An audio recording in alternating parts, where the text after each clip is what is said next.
Uma frase aí para a gente iniciar. Nós vamos começar falando do crescimento da igreja. Essa frase do John Grucci.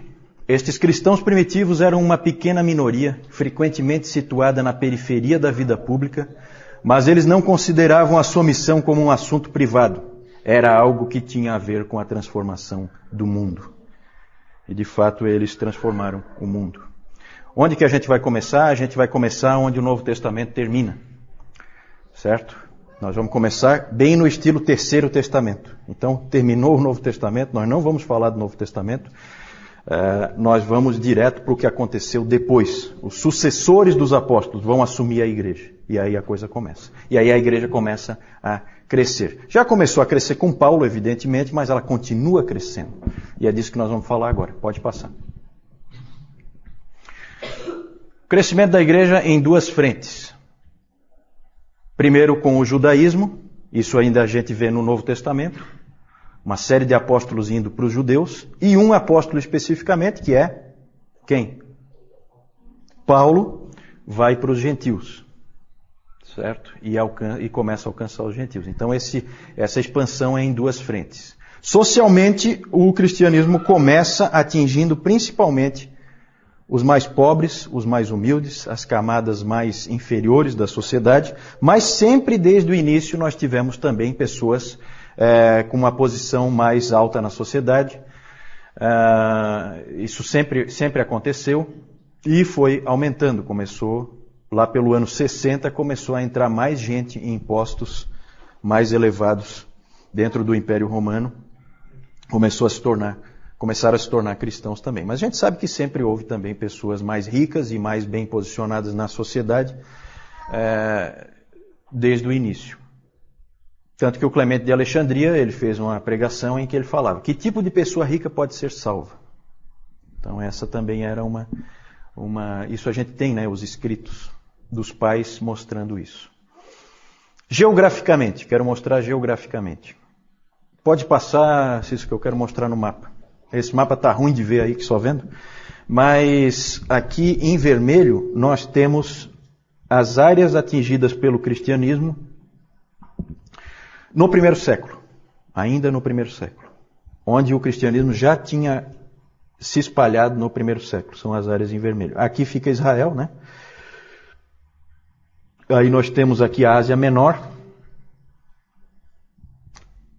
Aqui nós temos a Caia, né, a Grécia, aqui Corinto. Nós temos aqui Roma. E essa linha que aparece aí fora são os limites do Império Romano. Então vocês vejam que o cristianismo cresce dentro do Império Romano, num primeiro momento. Em amarelo nós temos o crescimento dele, o estágio em que ele já tinha chegado, o cristianismo, no ano 185. 185, que século é? Como é que vocês estão de história aí? Que século é? Primeiro? Segundo, né? Sempre pensem assim. Sempre quando fala século segundo são os anos 100 e pouco. Fala em século terceiro são os anos 200 e pouco. Sempre volta um. Por quê? Porque só fecha o século no ano, terceiro século só fecha no ano 300. Então fala assim, segundo século são aqueles anos 101, 102, 103, 104 e assim por diante, tá? Então no ano 185 vejam que já tinha se espalhado muito, já tinha atingido aqui o Egito, já tinha atingido todo o norte da África, aqui regiões do norte da África, e tinha ido longe, tinha ido até lá na Gália, onde é a França hoje, né?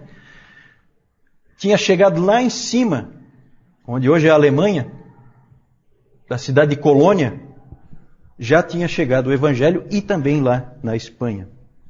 Lembram que Paulo queria ir para a Espanha? Nós não sabemos se ele realmente chegou aí, mas alguém chegou. Alguém chegou lá. Alguém levou o Evangelho lá. Então é impressionante como vai crescendo, vai se espalhando, vai indo para todos os lugares do Império Romano. Vejam bem que o cristianismo, a gente às vezes pensa assim, não, o cristianismo começou ali na Judéia e aí depois ele foi para a Europa. Não é bem assim, gente. O que é marcante aí em termos de geografia? Onde é que o cristianismo está crescendo? Império Romano, sim. Isso em termos de política. Em termos de geografia, onde é que o cristianismo cresce?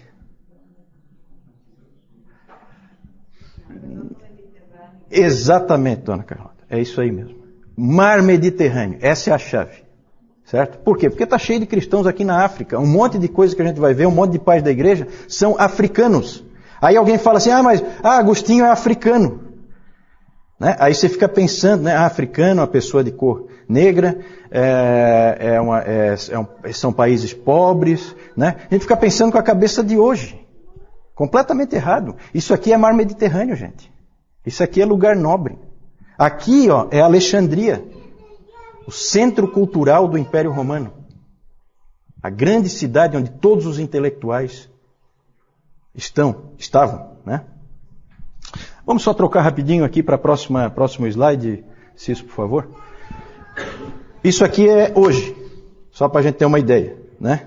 Então aqui, Ásia Menor. Ásia Menor era o berço do cristianismo ali onde tudo começou. Ásia Menor hoje é Turquia, toda ela é Turquia. Várias daquelas cidades que a gente vê no Novo Testamento estão todas aqui dentro da Turquia.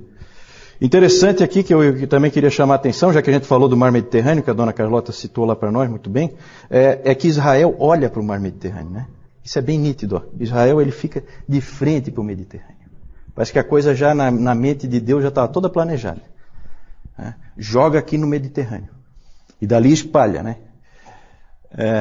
Israel fica de fato de frente para o Mediterrâneo. Aqui nós temos a Grécia, a Itália, a Alemanha fica bem ao norte da Itália, a França lá, a Espanha. E aqui hoje no norte da África, por causa das conquistas muçulmanas, hoje nós quase não temos cristianismo aí, né?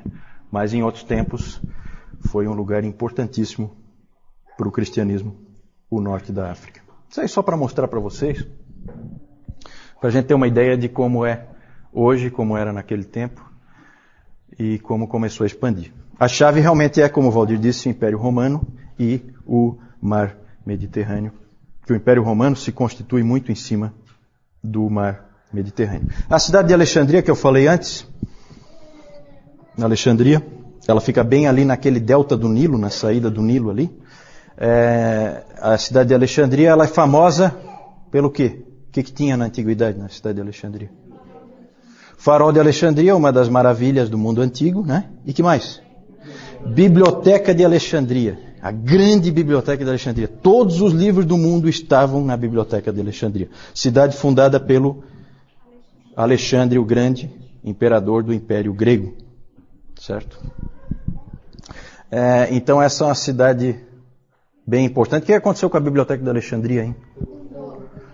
Pegou fogo, exatamente, pegou fogo. Pegou fogo. Foi um grande desastre aí, né? Essa perda. É interessante porque tem assim umas coisas pitorescas, né? Alexandria, se acredita que o primeiro bispo da cidade de Alexandria, o fundador da igreja lá, tenha sido o evangelista Marcos. Só que isso é mais no campo da tradição do que propriamente algo comprovado historicamente. Também tivemos forte expansão para o Oriente, não foi só para cá. Para cá também houve expansão. Veio para a Síria, para a Pérsia, expandiu, o cristianismo expandiu para a Síria, expandiu para a Pérsia, expandiu até o Afeganistão, foi para a Mesopotâmia, foi até o Afeganistão. O apóstolo Tomé, alguém sabe para onde é que Tomé foi? Para a Índia, exatamente. Tomé foi para a Índia. Imagina, foi lá para a Índia, lá do outro lado. De novo, a gente está sendo seletivo. Por quê? Porque nós temos poucos registros do que aconteceu na Índia. Mas a igreja estava crescendo lá. Depois, um grande professor de Alexandria. Alexandria é cheio de professores, tá? Um grande professor de Alexandria, de um seminário que existia aqui em Alexandria, onde grandes nomes, depois nós vamos ver, apareceram. Ele também foi para a Índia como missionário. Para fortalecer o trabalho que Tomé já tinha começado. Esse cara se chama Pantenos.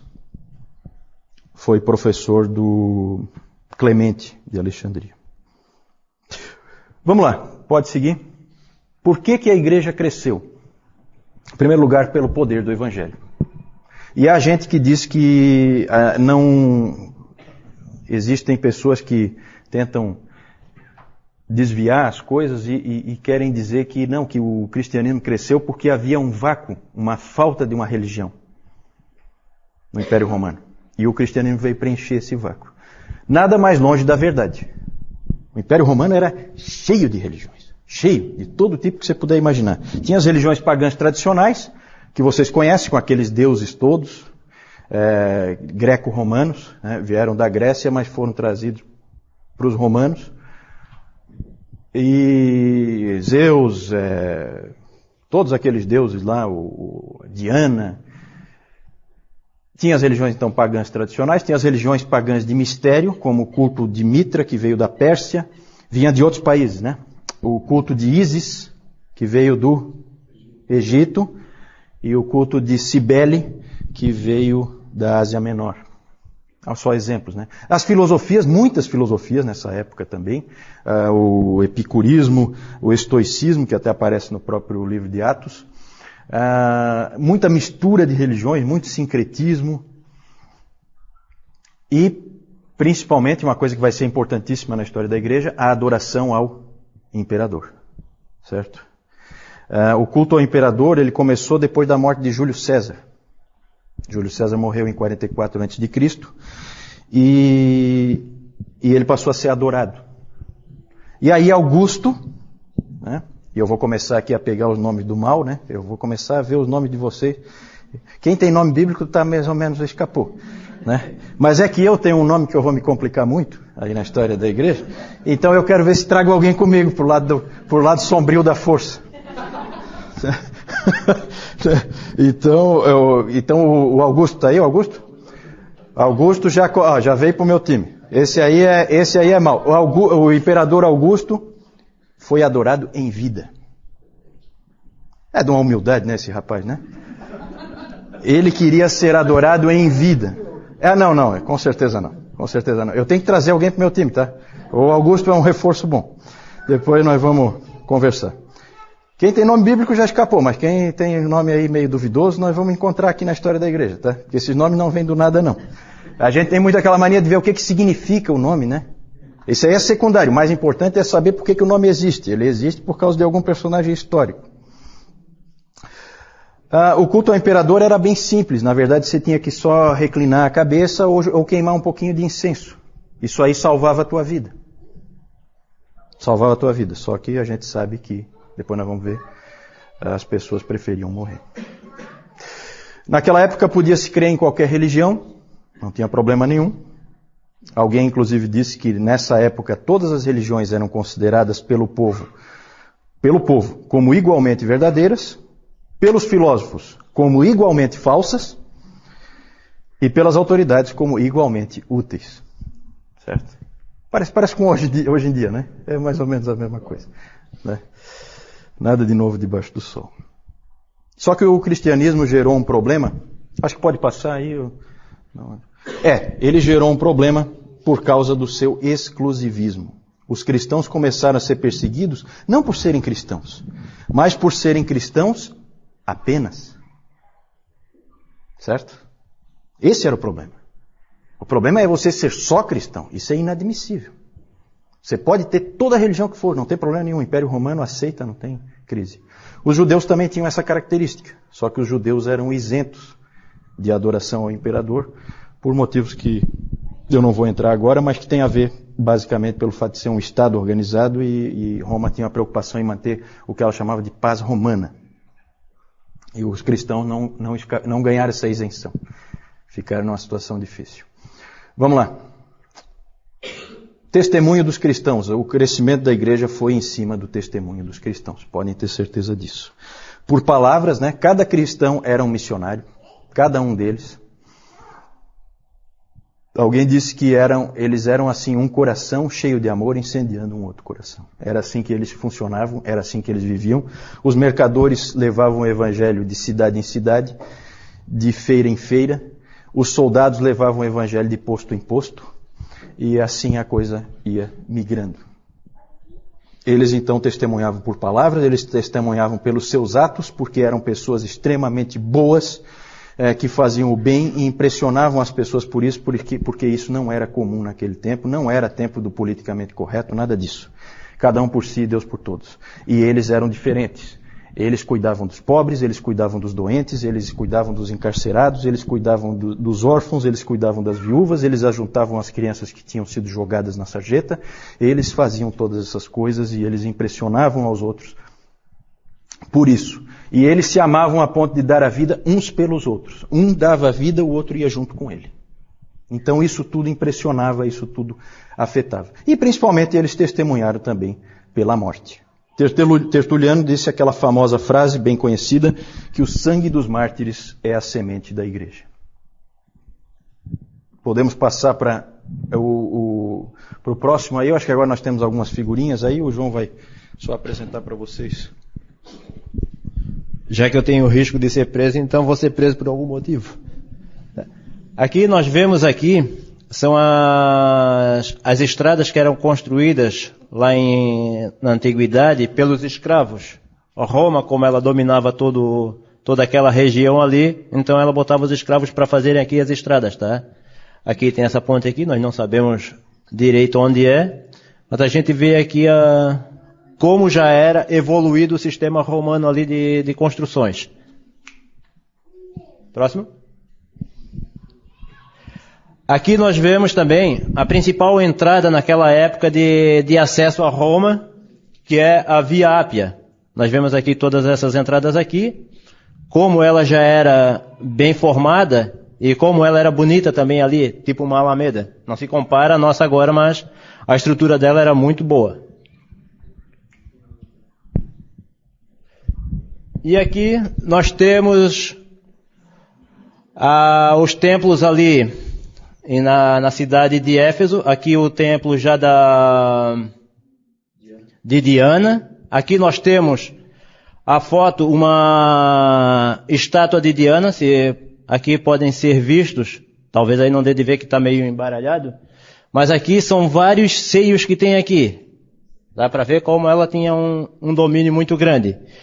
E aqui a gente vê a coluna onde ela foi, a cidade onde atualmente a foto atual da cidade onde ela era feita. E aqui a gente vê o pilar daquela construção lá.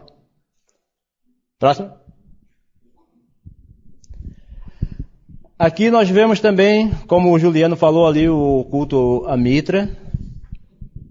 Aqui, esse aqui era o Mitra ali, o poder dele, a força que ele tinha, estava mostrando a força ali, ele matando um touro, tá? E aqui era tipo um batismo. A pessoa ficava aqui embaixo, tinha um piso cheio de furo, eles matavam o animal aqui em cima, o sangue corria por esses buraquinhos aqui e batizava a pessoa lá embaixo com sangue. É meio carnal, né? Ali estava mostrando, o Mitra ele venceu então o touro, aquilo ali tem a ver com a astrologia, tá? Então tudo isso aí é ligado à astrologia, é tudo cheio de, é bem uma coisa bem do paganismo mesmo. E ali, como o João mostrou, na verdade aquilo ali é uma foto atual de uma ruína, mostrando em Roma um local desse onde era feito esse tipo de coisa aqui, ó. Existe lá hoje para visitação turística. Pode passar então. Vamos falar das perseguições.